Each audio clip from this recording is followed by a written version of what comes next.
y'all young girls need to listen up for this song. Love.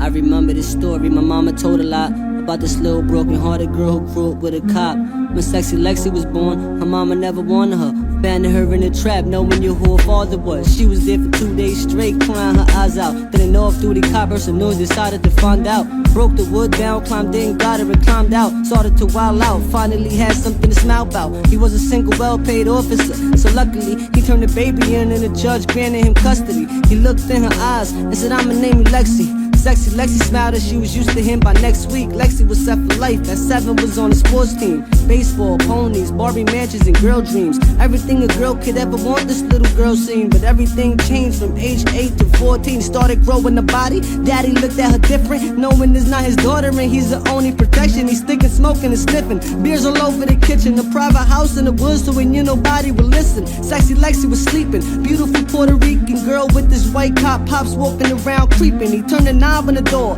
Lexi opened an eye up. Deep sleep though. It was tough for Lexi to rise up. Creeped up behind her. Closed the door in silence. Poor little Lexi couldn't change. She a dime now. Jumped on her all crazy. Started ripping the clothes off. Lexi started screaming. He knocked her out and she dozed off. Ate her pussy and fucked her. Nasty motherfucker.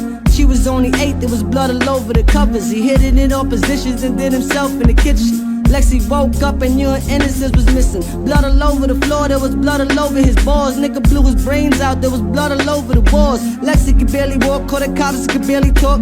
The FBI came and the scene was looking berserk. They threw her into the shower and rushed her ass to the hospital. Got her stitched up, she was open like 8 kilometers. You see the problem was, she had to go to a foster home. And the one who raised her and raped her was the only pop she known. Confused of this world, she was scared of the fucking globe. Then this white lady grabbed her hand and said, "Let's go." Lexi bit her in the arm, started blowing it towards the door. She ran a couple blocks and dipped into a corner store. Some 16-year-old drug dealer kid saw her, ran down on her and asked her who bothered her. She said, "My father died and I never knew who my mama was." He's like, "I'm with my sister, you can stay with us." Follow her, she followed them right into a house just like